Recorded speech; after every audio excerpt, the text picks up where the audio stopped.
नमस्कार दोस्तों, स्वागत है आप सभी का आज के नए वीडियो लेक्चर में, जिसमें हम तमिलनाडु में 2020 में हुए पोस्टल असिस्टेंट और सॉर्टिंग असिस्टेंट के क्वेश्चन पेपर के मैथमेटिक पोर्शन को सॉल्व करेंगे। तो आइए शुरू करते हैं आज के इस वीडियो लेक्चर का। क्वेश्चन नंबर 1 क्या दिया हुआ है? The sum of two number is 33 and their difference is 15। The smaller number is what? दो संख्याओं का योग 33 है और उनका अंतर 15 है। छोटी संख्या ज्ञात कीजिए। ठीक है, तो यहाँ पे क्या बोला गया है? दो नंबर। ठीक है, लेट टू नंबर्स आर, लिख लेते हैं यहाँ पे, let two numbers are X and Y. ठीक है, और दो नंबर का सम कितना दिया हुआ है? 33। तो X plus Y is equal to 33। ठीक है, अब एक्स प्लस वाई को और क्या लिख सकते हैं? हम ऐसे भी लिख सकते हैं, X plus Y minus 33 is equal to 0। ये आ गई हमारे पास इक्वेशन 1। ठीक है, और दूसरा क्या बोला हुआ है? And the difference is 15। तो X minus is equal to 15। ठीक है, तो इसे हम कैसे लिख सकते हैं? फिर से further X minus Y minus 15 is equal to 0। ये आ गया हमारे पास इक्वेशन नंबर 2। ठीक है, अब क्या करेंगे? हम इन दोनों इक्वेशन को क्या करेंगे? कंपेयर करेंगे। ठीक है, तो क्या आएगा हमारे पास? X plus Y minus 33 is equal to x minus Y minus 15। ठीक है, तो अब एक्स एक्स को एक तरफ ले आते हैं हम। ठीक है, तो क्या आएगा हमारे पास? X minus x plus Y minus 33, और ये माइनस के 15 लेफ्ट साइड जाके क्या हो जाएंगे? प्लस के, तो प्लस 15 इज इक्वल टू 0। ठीक है, तो आगे क्या आएगा हमारे पास? एक्स से एक्स कट गया, वाई प्लस वाई कितने होते हैं? 2y। तो क्या आ गया हमारे पास? 2y माइनस 33 माइनस 15 कितने होते हैं? कितने आ जाएंगे यहाँ पे? 13 माइनस 5 8, और यहाँ पे 1। ठीक है, माइनस के 18 इज इक्वल टू 0। ठीक है, और 2y इज इक्वल टू 18, और y की वैल्यू कितनी आ जाएगी? y is equal to 18 by 2, 2 1 the 2, 2 9 the 18 is equal to 9। ठीक है, तो y कितना आ गया हमारे पास? Is equal to 9। ठीक है, तो एक नंबर तो हमें मिल गया। अब दूसरा नंबर चाहिए। ठीक है, तो y की वैल्यू हम दोनों में से किसी भी एक इक्वेशन में पुट कर देंगे। ठीक है, लिख देते हैं यहाँ पे, put y is equal to 9 in equation second. ठीक है, क्या आ जाएगा हमारे पास? x minus 9 minus 15 is equal to 0। ठीक है, और 15 प्लस 9 कितने होते हैं? 24। x minus 24 is equal to 0, और x की वैल्यू कितनी आ जाएगी? x is equal to 24। ठीक है, तो हमारे पास दोनों नंबर आ गए। ठीक है, स्मॉलर नंबर कौन सा आ गया? स्मॉलर नंबर या फिर smallest number y is equal to कितना आ गया हमारे पास? 9। और ग्रेटर कौन सा आ गया, या biggest number? x is equal to 29। ठीक है, तो हमसे क्वेश्चन में क्या पूछा गया हुआ है? छोटी संख्या ज्ञात करनी है हमने। ठीक है, the smaller number is what? तो देखते हैं यहाँ पे कौन सा ऑप्शन करेक्ट होगा। तो स्मॉलर नंबर कितना आ गया? 9। तो देखते हैं यहाँ पे कौन सा ऑप्शन करेक्ट होगा। Option A is correct, 9।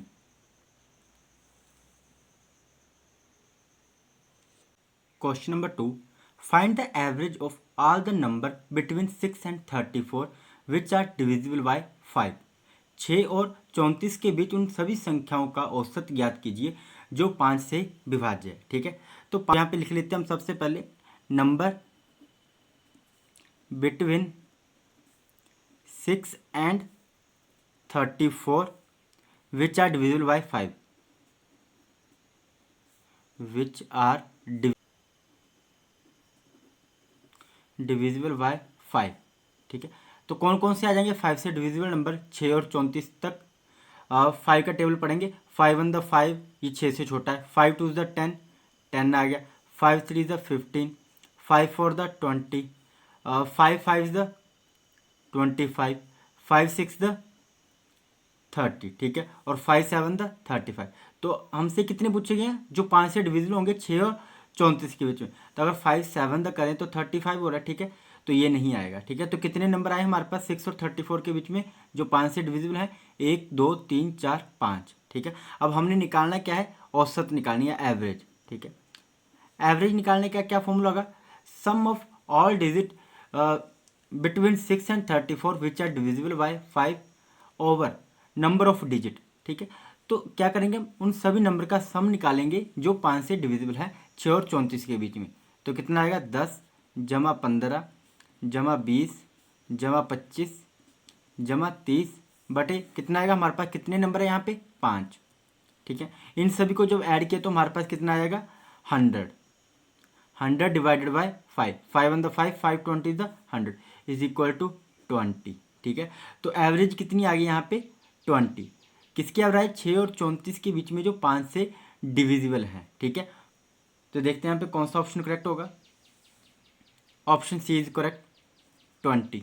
Question number 3, the average age of 35 student in a class is 16 year. The average age of 21 student is 14। What is the average age of remaining 14 student. ठीक है, तो क्या क्या दिया हुआ हमारे पास यहाँ पे लिख लेते हैं। ठीक है, एवरेज एज दी हुई है हमारे पास 35 स्टूडेंट की। ठीक है, तो लिख लेते हैं एवरेज एज ऑफ 35 स्टूडेंट कितनी दी हुई है 16 ईयर। ठीक है, तो टोटल एज कितनी हो जाएगी, total age of 35 student is equal to 35 multiply 16 is equal to 560 years. ठीक है, ये क्या आ गई टोटल एज आ गई 35 स्टूडेंट की। ठीक है, अब आगे क्या दिया हुआ है average age of 21 student. Average age of 21 student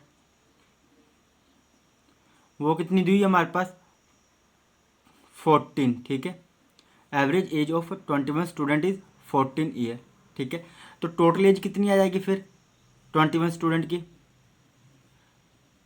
total age of 21 student is equal to 21 multiply 14 is equal to कितने होते हैं 294, 294 ईयर। ठीक है, ये किसकी एज आ गई टोटल एज। ठीक है, किसकी 21 स्टूडेंट्स की।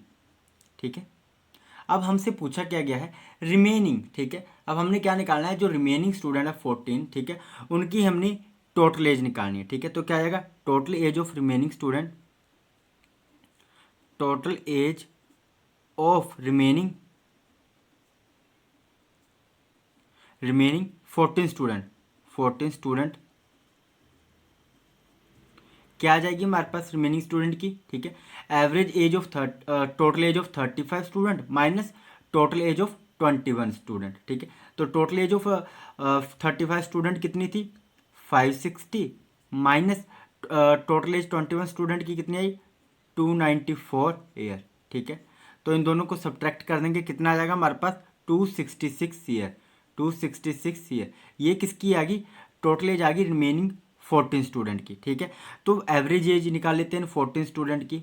ठीक है, तो ये पूछा हुआ ना what is the average age of remaining 14 student, तो उनकी टोटल एज आ गई। अब एवरेज निकाल लेते हैं average age of 14 remaining student, remaining student कितनी आ जाएगी 266 डिवाइडेड बाय 14। ठीक है, 14 से डिवाइड करेंगे 14 19 द 266। ठीक है, तो कितना आ गया हमारे पास 19 ईयर। ठीक है, तो जो बचे हुए 14 स्टूडेंट थी जिनकी टोटल एज 266 है। ठीक है, उनकी एवरेज एज कितनी आ जाएगी 19 year.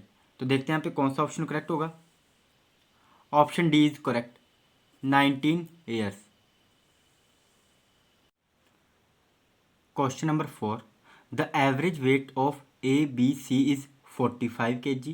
If the average weight of AB be 40 kg and that of BC is 43 kg, then the weight of V is what? ABC का औसत भार 45 किलोग्राम है। यदि AB का औसत वजन 40 किलोग्राम और BC का औसत वजन 43 किलोग्राम है तो B का भार क्या होगा। ठीक है, तो यहाँ पे हमें क्या गिवन दिया हुआ वो लिख लेते हैं। एवरेज वेट दिया हुआ हमें, एवरेज वेट किसका A B एंड C का कितना दिया हुआ 45 kg। ठीक है, तो इनका टोटल वेट कितना आ जाएगा, टोटल वेट टोटल वेट किसका, ए बी एंड सी का, is equal to 45 multiply 3 is equal to 135 kg। ठीक है, तो इनका टोटल वेट कितना आ गया 135 kg। उसी प्रकार हम लिख लेते हैं ए एंड बी का एवरेज वेट कितना है, average weight of A plus B कितना है इनका 40 kg। ठीक है, और टोटल वेट कितना आ जाएगा इनका 40 multiply 2 is equal to 80 kg। ठीक है, और इसी प्रकार हम निकाल लेंगे बी और सी का। ठीक है, तो average weight B plus C का कितना दिया हुआ है 43 kg। ठीक है, और इनका टोटल वेट कितना आ जाएगा of B and C is equal to 43 multiply 2 is equal to 86 kg। ठीक है, तो जो इनका तीनों का अलग अलग एवरेज वेट दिया हुआ था हमने उनका क्या निकाल लिया, टोटल वेट निकाल लिया। ठीक है, अभी हमें चाहिए किसका वेट, किसका पूछा गया है, बी का वेट हमने निकालना है। ठीक है, कि वेट बी का वेट कितना होगा। ठीक है, तो हम क्या करेंगे, जो हमारे पास पहले है कहाँ गया ये। ठीक है, इसको मान लेंगे इक्वेशन 1। ठीक है, ये इक्वेशन हमारे पास 2 है, और ये इक्वेशन हमारे पास 2, और ये इक्वेशन आ गई हमारे पास 3। ठीक है, अब हमने क्या करना है, सब्ट्रैक्ट करना है इक्वेशन 2 को 1 से। क्या लिखेंगे हम, सब्ट्रैक्ट इक्वेशन 2 फ्रॉम इक्वेशन 1। ठीक है, अब इक्वेशन 1 क्या है हमारे पास, इक्वेशन 1 है हमारे पास A plus B plus C is equal to 135 kg। ठीक है, और इक्वेशन 1 कौन सी है, ये इक्वेशन 1 आ गई। अब इक्वेशन 2 हमने सब्ट्रैक्ट करनी है। इक्वेशन 2 क्या हमारे पास, A plus B.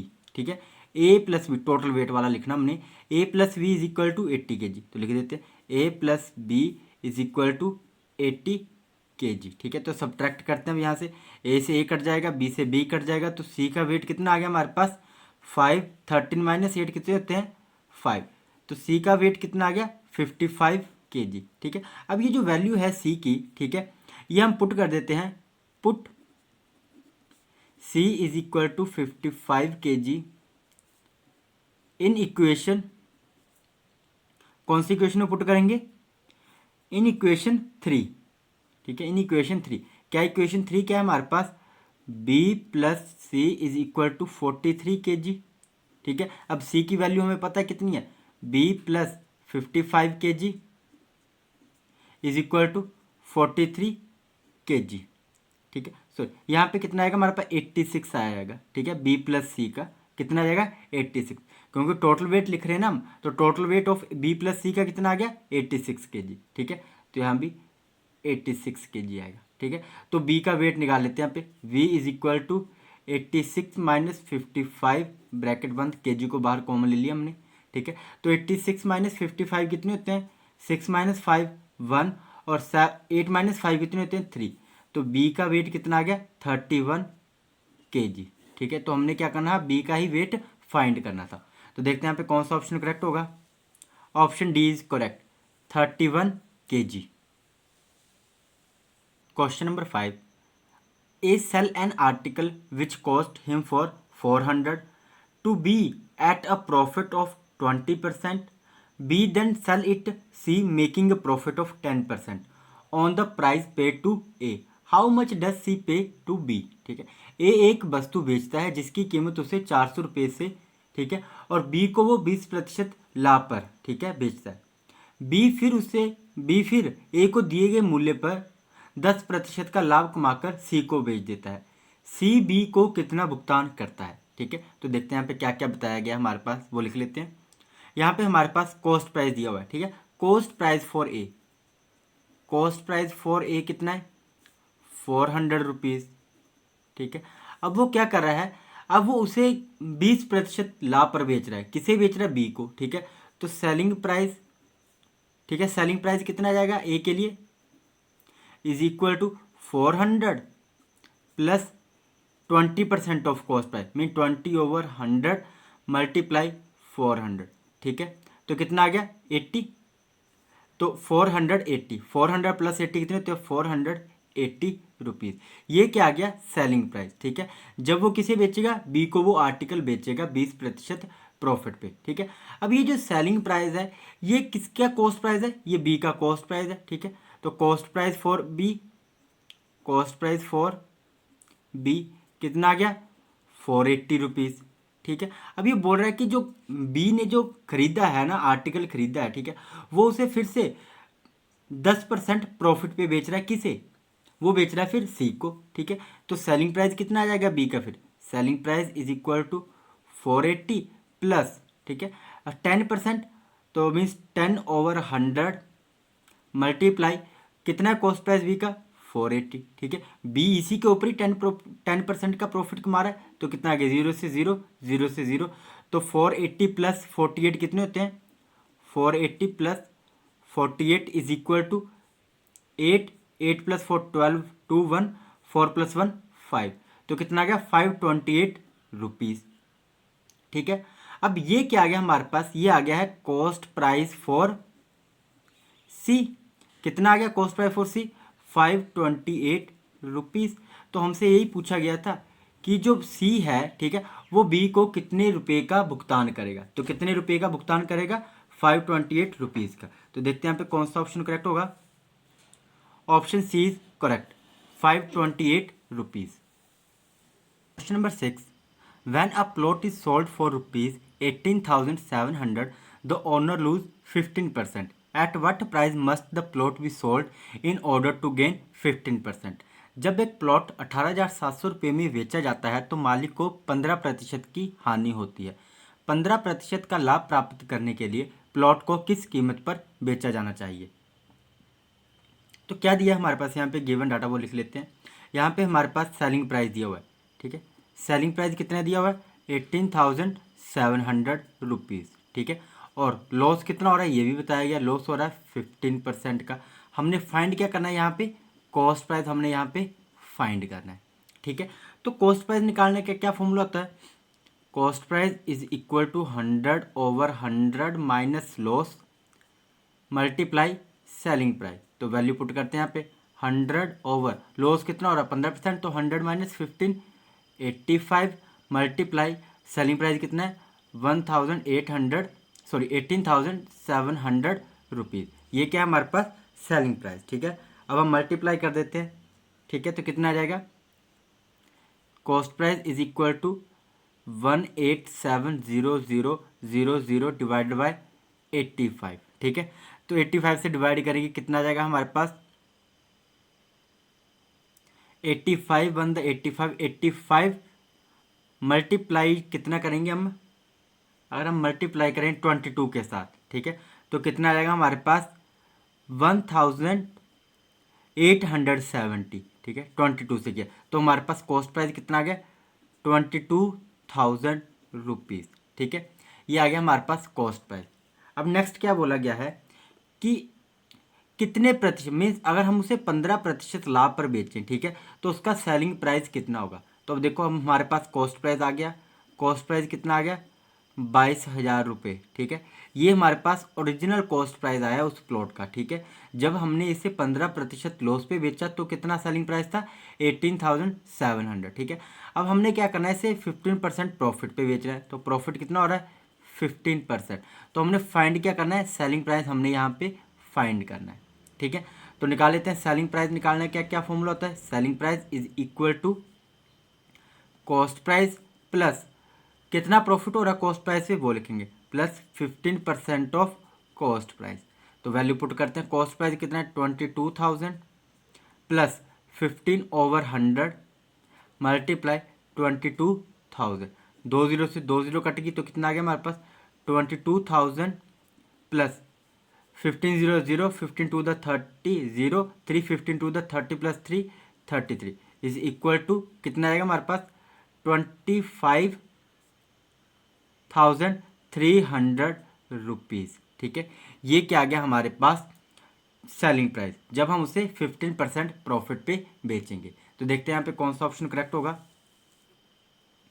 Option C is correct 25,300 rupees. Question number 7, 3 candidate contested an election and get 1136, 7636 and 11628 votes respectively.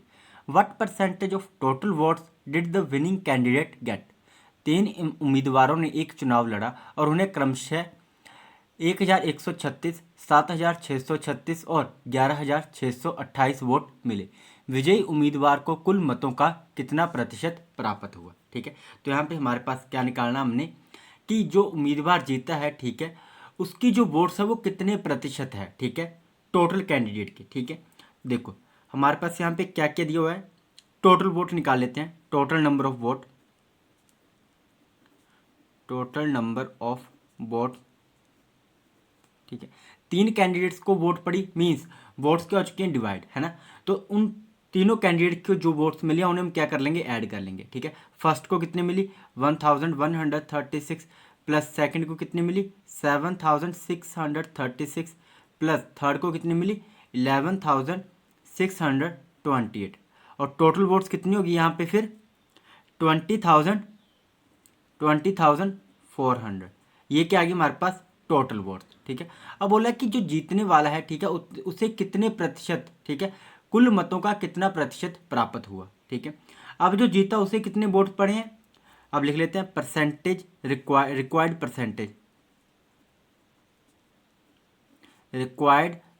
Percentage is equal to, जो जीता उसे कितनी वोट्स मिली 11,628, कितने में से मिली, टोटल वोट्स मिले। ठीक है, तो टोटल वोट्स कितने थे 20,400 मल्टीप्लाई 100। ठीक है, तो 20 से 20 कैंसिल आउट होगी। 204 को अगर हम मल्टीप्लाई करें किसके साथ 57 के साथ, तो कितना आ जाएगा 11,628। ठीक है, तो हमारे पास क्या बचेगा इज इक्वल टू 57%। ठीक है, तो रिक्वायर्ड परसेंटेज कितनी आएगी 57%। ठीक है, तो यहाँ पे पूछा हुआ था ना what percentage of total votes, तो कितनी आएगी 57% ऑफ टोटल वोट्स। ठीक है, द विनिंग कैंडिडेट गेट। तो देखते हैं यहाँ पे कौन सा ऑप्शन करेक्ट होगा। Option A is correct 57%। Question number 8, a student has to obtain 33% of total marks to pass. He got 125 marks and failed by 40 marks. The maximum marks are what? एक छात्र को पास होने के लिए कुल अंक 33% अंक प्राप्त करना होता है। उसे 125 अंक मिले और वह 40 अंकों से फेल हो गया। अधिकतम अंक हैं, ठीक है, जो अधिकतम अंक हैं वो कितने होंगे ये हमने फाइंड करना है।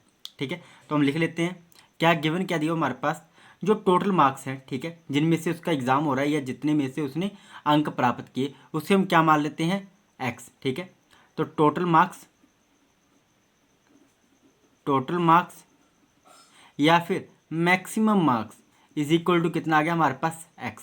ठीक है, अब हुआ क्या, वो 33% मार्क्स किस में से मिल रहे हैं उसे x में से, तो लिख लेते हैं 33% of x is equal to कितने मार्क्स मिले उसे 125 मार्क्स मिले और वो 40 मार्क्स से फेल हो गया। मींस अगर उसे 40 मार्क्स मिल जाते तो वो क्या जाता, पास हो जाता। ठीक है, तो ये आ गई हमारे पास इक्वेशन। अब हम इसे सॉल्व करेंगे और x की वैल्यू निकाल लेंगे, तो कितना आ जाएगा 33/100 multiply x is equal to 125 plus 40 कितने होते हैं 165। ठीक है, अब क्रॉस मल्टीप्लाई करेंगे, x is equal to 165 multiply 100 divided by 33। ठीक है, तो x इज इक्वल टू कितना आ गया 16500 ओवर 33। ठीक है, तो 33 1 द 33 5 द कितने होते हैं 165, तो x कितना आ गया 500। ठीक है, तो x is equal to 500 marks. ठीक है, तो ये क्या थे हमारे पास टोटल मार्क्स या फिर मैक्सिमम मार्क्स हम बोल सकते हैं। ठीक है, तो देखते हैं यहाँ पे कौन सा ऑप्शन करेक्ट होगा। Option B is correct 500। Question number 9. 60 kg of an alloy A is mixed with 100 kg of alloy B. If alloy A has lead and tin in the ratio of 3:2 and alloy B has tin and copper in the ratio of 1:4, the amount of tin in the alloy is what? ठीक है, मिश्र धातु ए के 60 kilogram को 100 kilogram मिश्र धातु B के साथ मिलाया जाता है। यदि मिश्र धातु ए में सीसा और टिन का अनुपात 3:2 है और मिश्र धातु बी में 1:4 के अनुपात में टिन और तांबा है, तो मिश्र धातु में टिन की मात्रा क्या होगी? तो हमने यहाँ पे क्या निकालना है? अमाउंट ऑफ टिन निकालना है इन बोथ द एलॉयज। तो हम लिख लेते हैं यहाँ पे alloy A has tin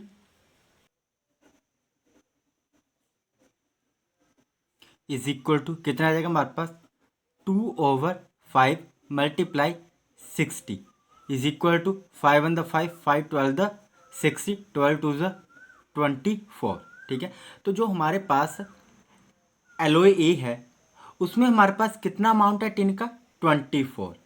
60 kg में से कितना है 24 kg। ओके, अब एलॉय बी का निकाल लेते हैं हम। Alloy B has tin is equal to किस रेशो में दिया हुआ है एलॉय बी में टिन 1:4। 1 क्या है हमारे पास टिन और 4 क्या है हमारे पास ये कॉपर। ओके, तो हम निकाल लेते हैं यहाँ पे एलॉय बी में टिन का अमाउंट। तो क्या आ जाएगा 1/5 multiply 100 5 1 5 5 20 100 is equal to 20 kg। अब हमने निकालना क्या है? हमने निकालना है total amount. Okay, total amount निकालना है both the alloys A and B. तो निकाल लेते हैं हम अमाउंट ऑफ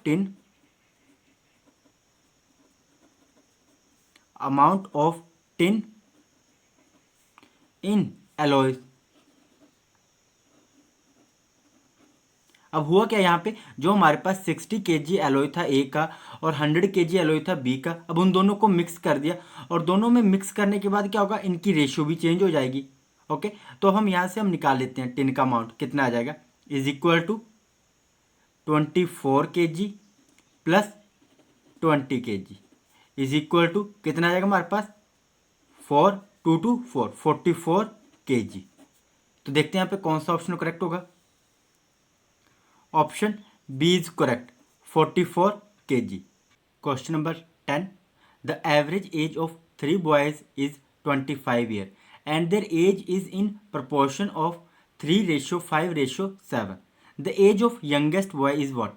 3 लड़कों की औसत आयु 25 वर्ष है तो उनकी आयु 3:5:7 के अनुपात में है। सबसे छोटे लड़के की आयु क्या होगी?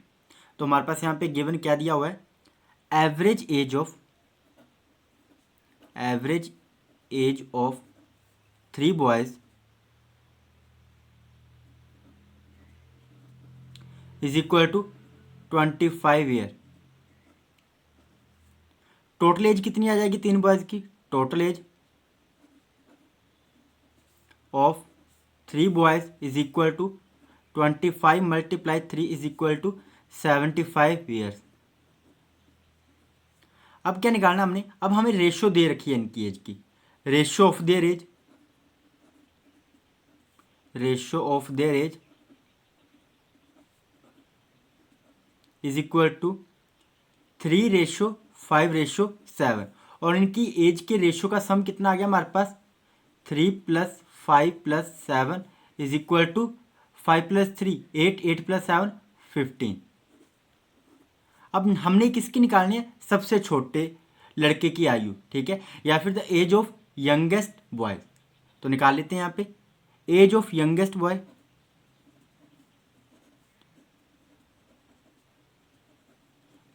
बॉय इज इक्वल टू कितना आ जाएगा हमारे पास 3/15 मल्टीप्लाई 75 ईयर। तो 15 से 15 1 द 15 15 15 5 द कितने होते हैं 75 is equal to 3 5 the 15 year. तो एज ऑफ यंगेस्ट बॉयज कितनी आ गई 15 ईयर। तो देखते हैं यहाँ पे कौन सा ऑप्शन करेक्ट होगा। Option C is correct 15 year. Question number 11 A and B can do a piece of work in 72 days. B and C can do a piece of work in 120 days. A and C can do it in 19 days. In what time A alone can do it? ए और B एक कार्य को 72 दिनों में कर सकते हैं, B और सी एक कार्य को 120 दिनों में कर सकते हैं। तो इसी प्रकार ए और सी इसे 90 दिनों में कर सकते हैं। ए अकेला इसे कितने समय में कर सकता है? तो हमने क्या निकालना है कि ए अकेला इस काम को कितने दिनों में खत्म करेगा। तो यहाँ पे गिवन क्या दिया हमारे पास, ए और बी मिलके एक काम को कितने दिनों में कर रहे हैं? 72 डेज में, 72 डेज। और बी और सी मिलके उसी काम को कितने दिनों में कर रहे हैं? 120 डेज में। और ए एंड सी मिलके जब काम करेंगे तो वो कितने दिनों में ख़त्म करेंगे? 19 डेज में, तो 90 डेज में। तो हमने क्या निकालना है? टोटल वर्क निकाल लेना है। टोटल वर्क क्या होता है? एलसीएम ऑफ इन तीनों का जो एलसीएम आएगा, एलसीएम ऑफ 72, 120 एंड 90। तो हमारे पास एलसीएम कितना आ गया? 360 यूनिट। ठीक है, जो हमारे पास एलसीएम आता है वो क्या होता है? हमारे पास टोटल वर्क। और टोटल वर्क किस में होता है? यूनिट्स में। तो यहाँ से अब हम ए और बी का 1 डे वर्क निकाल लेते हैं। कितना आ जाएगा ए और बी का 1 डे वर्क? 72 5 से कितने होते हैं? 360। तो कितना आ जाएगा हमारे पास यहाँ पे? 5 यूनिट पर डे। और इसी प्रकार से बी एंड सी का निकाल लेते हैं। कितना आ जाएगा इनका? 3 unit per day, 3 unit per day. और इसी प्रकार ए एंड सी का, इनका कितना आ जाएगा? 4 unit per day.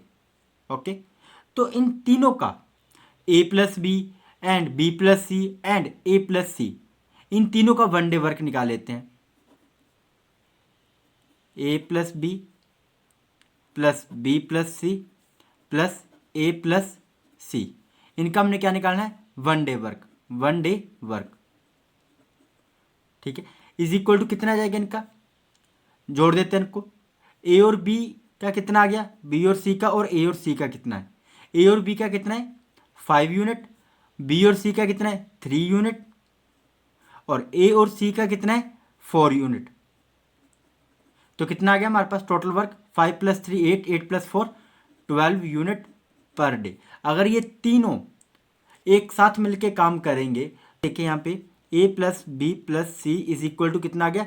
6 unit per day. तो हमारे पास बी और सी का 1 डे वर्क तो हमें पता है कि बी और सी एक दिन में कितना काम कर रहे हैं? 3 यूनिट। तो यहाँ पे हम बी और सी की वैल्यू पुट कर देते हैं। कितना आ जाएगा? A plus 3 unit per day is equal to 6 unit per day.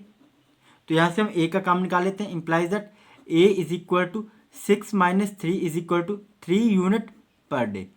तो ए का 1 डे वर्क कितना आ गया? 3 यूनिट पर डे। तो ये हमारे पास क्या आ गई? एफिशिएंसी आ गई ए की। तो अब हमने निकालना क्या है? टाइम निकालना है। तो टाइम निकालना क्या क्या फॉर्मूला होता है? Total work over efficiency. तो एफिशिएंसी किसकी आएगी यहाँ पे? Efficiency of A is equal to total work कितना है? 360 unit divided by efficiency of A कितनी है? 3 यूनिट पर डे। एक दिन में वो कितना काम करेगा अकेला? 3 यूनिट। तो 3 से कैंसिल आउट करते हैं। 3 × 1 = 3, 3 × 2 = 6, 0 यूनिट से यूनिट कैंसिल। तो टाइम कितना आ गया हमारे पास? 120 डेज। तो ए अकेला उस काम को कितने दिनों में करेगा? या 360 यूनिट काम को कितने दिनों में खत्म करेगा? 120 डेज में। तो देखते हैं यहाँ पे कौन सा ऑप्शन करेक्ट होगा। Option C is correct, 120 days. Question number 12. A worker as twice as fast as B. If V can complete in 12 days independently, the number of days in which A and B can together finish the work. A B से दुगनी तेजी से कार्य करता है। यदि B स्वतंत्र रूप से 12 दिनों में पूरा कर सकता है तो A और B मिलकर कार्य को कितने दिनों में पूरा कर सकते हैं?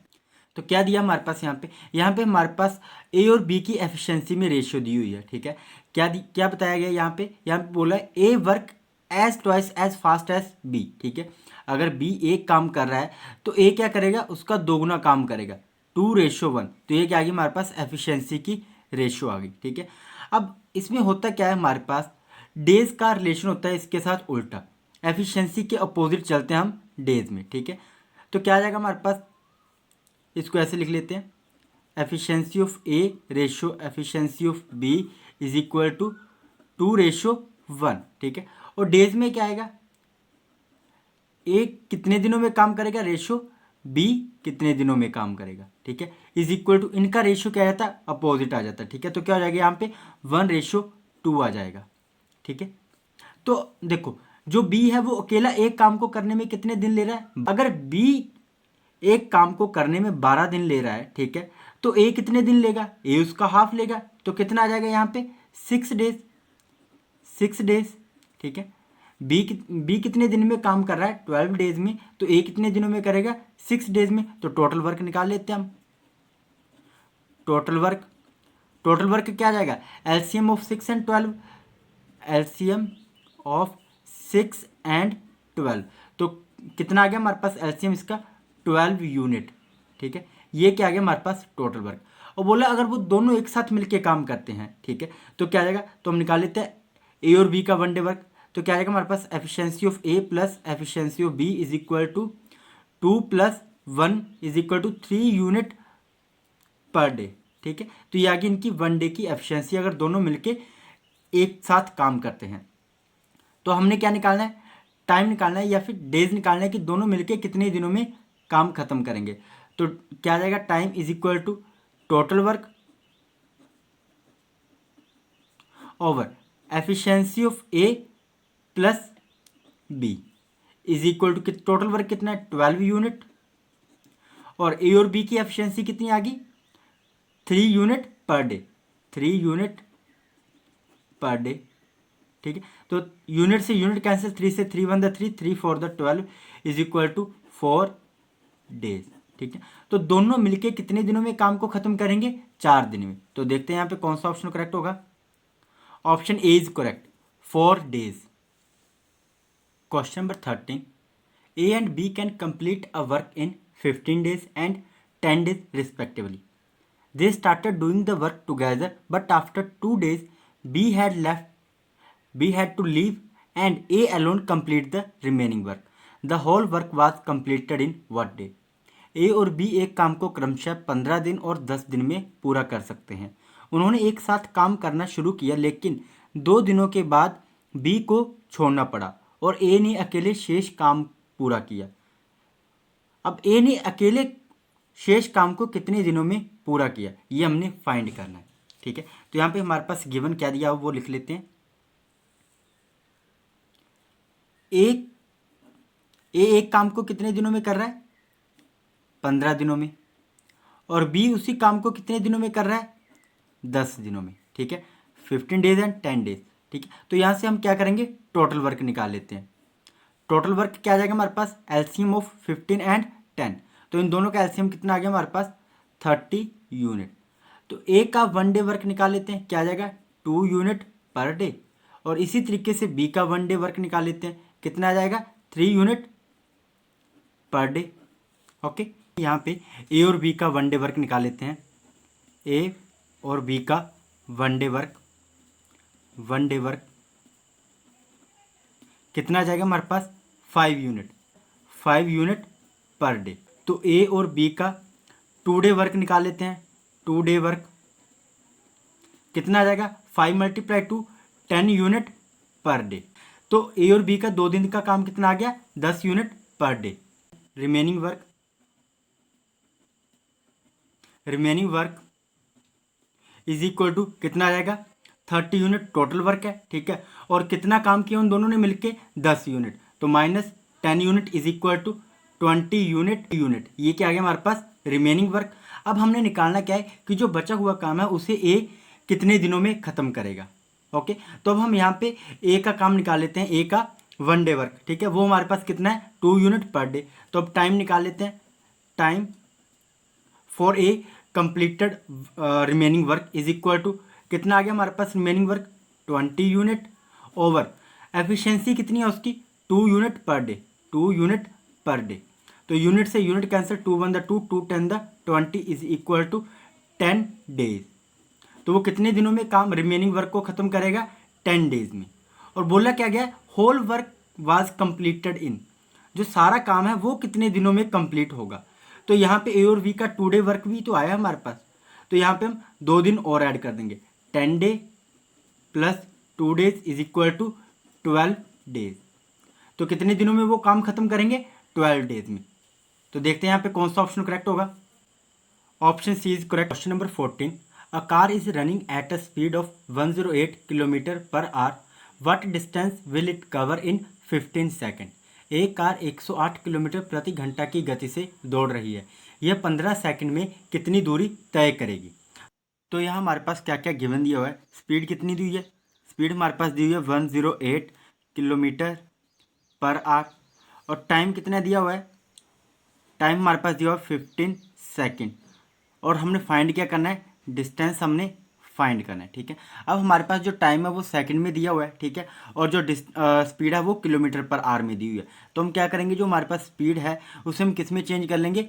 मीटर पर सेकंड में चेंज कर लेंगे। तो कितना आ जाएगा हमारे पास? Speed is equal to 108 multiply 1000 over 60। 1 hour में कितने मिनट होते हैं? 60 मिनट मल्टीप्लाई 60 सेकेंड। ठीक है, तो 2 से 2 कैंसिल आउट होगी। 6 से करते हैं, 6 1 द 6, 6 1 द 6, 6 8 द 48, फिर से 6 1 द 6, 6 3 द 18 इज इक्वल टू कितना आ गया हमारे पास? Metre per second. तो अब देखो हमारे पास जो स्पीड है उसे भी हमने किस में चेंज कर लिया? मीटर पर सेकंड में, और टाइम हमारे पास ऑलरेडी सेकंड में दिया हुआ था। तो अब हम डिस्टेंस का फॉर्मूला यूज़ करके निकाल लेते हैं, डिस्टेंस निकाल लेते हैं। Distance is equal to speed into time. Speed कितनी है हमारे पास? 30 मीटर पर सेकेंड, और टाइम कितना है? Multiply 15 second. सेकेंड से सेकेंड कैंसिल, ओके, तो हमारे पास कितना आ जाएगा? 15 3 द 45, तो हमारे पास कितना आ गया? 450 मीटर। तो देखते हैं यहाँ पे कौन सा ऑप्शन करेक्ट होगा। Option C is correct, 450 metre. Question number 15, A is faster than B, A and B each walk 24 kilometre, the sum of their speed is 7 kilometre per hour and sum of time taken by them is 14 hour, then A speed is equal to what.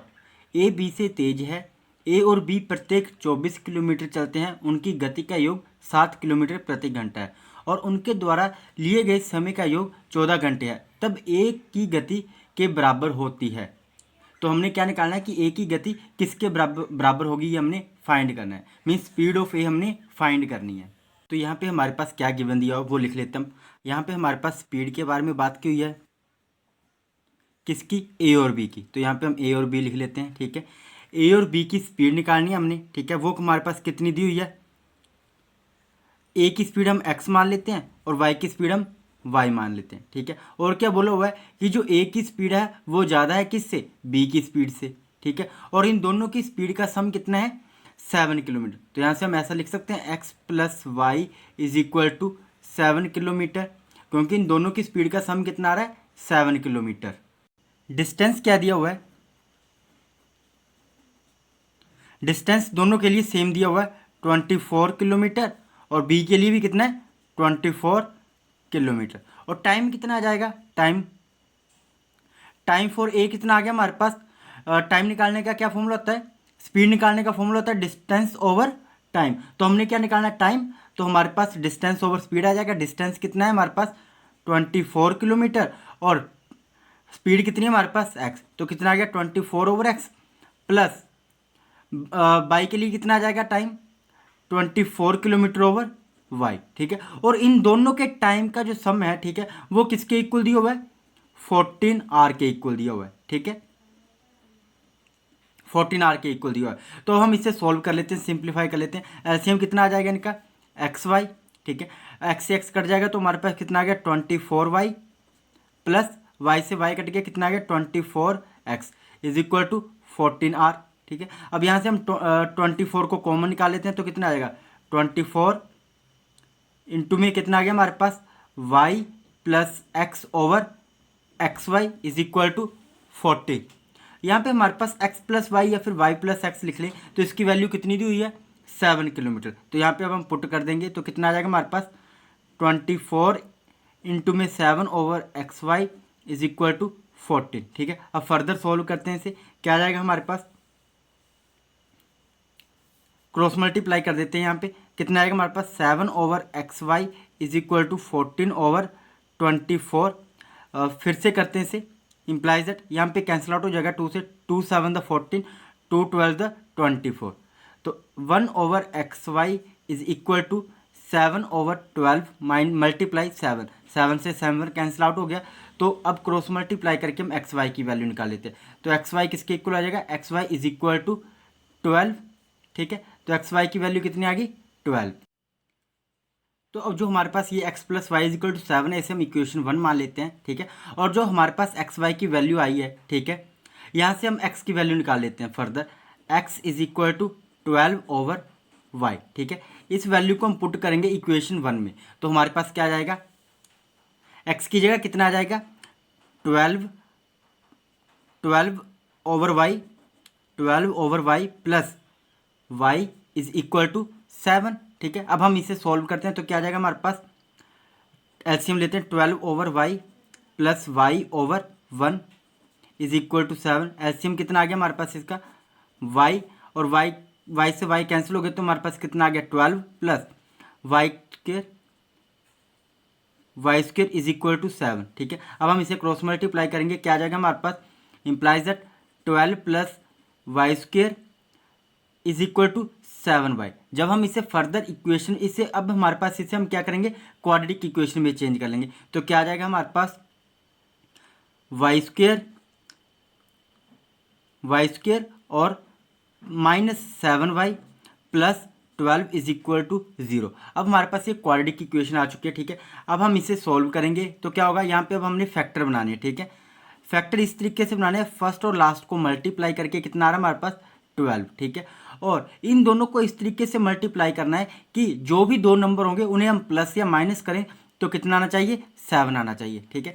जैसे 12 के factor क्या होंगे, 4 × 3 is equal to 12। अब हमें यहाँ पे क्या चाहिए, माइनस का 7 चाहिए, तो मीन्स माइनस के 4 प्लस माइनस के 3, ठीक है, इज इक्वल टू कितने होते हैं, माइनस के 7। तो यहाँ पे अब हम -7 की जगह क्या लिखेंगे, -4x - 3x। तो क्या आ जाएगा हमारे पास, y² - 4x - 3x plus 12 is equal to 0। अब यहाँ से हम y को कॉमन निकाल लेते हैं, तो अंदर क्या आ जाएगा, y प्लस, सॉरी यहाँ पे क्या आएगा हमारे पास, y आएगा, x नहीं आएगा, यहाँ पे y आना, ठीक है। तो क्या आ जाएगा हमारे पास, y इंटू में y -4, अब आगे -3, अंदर क्या आ गया हमारे पास, y -4, ठीक है। तो हमारे पास दो फैक्टर आ गए, एक आ गया हमारे पास y -3 और दूसरा क्या आ गया हमारे पास, y -4 इज इक्वल टू 0। अब हम यहाँ से y की वैल्यू निकाल लेते हैं, ठीक है। अब हमारे पास y की दो वैल्यू आएंगी, y -3 इज इक्वल टू 0, तो y की वैल्यू कितनी आ गई, इज इक्वल टू 4, ये एक वैल्यू आ गई। अब दूसरी y इज इक्वल टू कितना आ जाएगा हमारे पास, -4 है, तो y -4 इज इक्वल टू 0, तो y इज इक्वल टू कितना आ गया हमारे पास, +4, सॉरी, ठीक है। y कितना आ गया हमारे पास, +4, और इधर कितना आएगा, +3। तो हमारे पास y की कितनी वैल्यू आ गई, दो वैल्यू आ गई। तो हमें क्वेश्चन में दिया हुआ था कि जो x की स्पीड है वो y से कितनी है, y से ज़्यादा है, ठीक है। तो x की वैल्यू कितनी होगी फिर यहाँ पे, इस केस में जो x की वैल्यू होगी वो कितनी होगी, 4, और y की कितनी होगी, 3, ठीक है। तो देखते हैं यहाँ पे कौन सा ऑप्शन करेक्ट होगा इस क्वेश्चन का। यहाँ में हमसे क्या पूछा गया कि a की स्पीड कितनी होगी फिर, तो फिर a की स्पीड कितनी होगी, 4 km/h। Question number 16, a boy goes to his school from his house at a speed of 3 km/h and return at a speed of 2 km/h।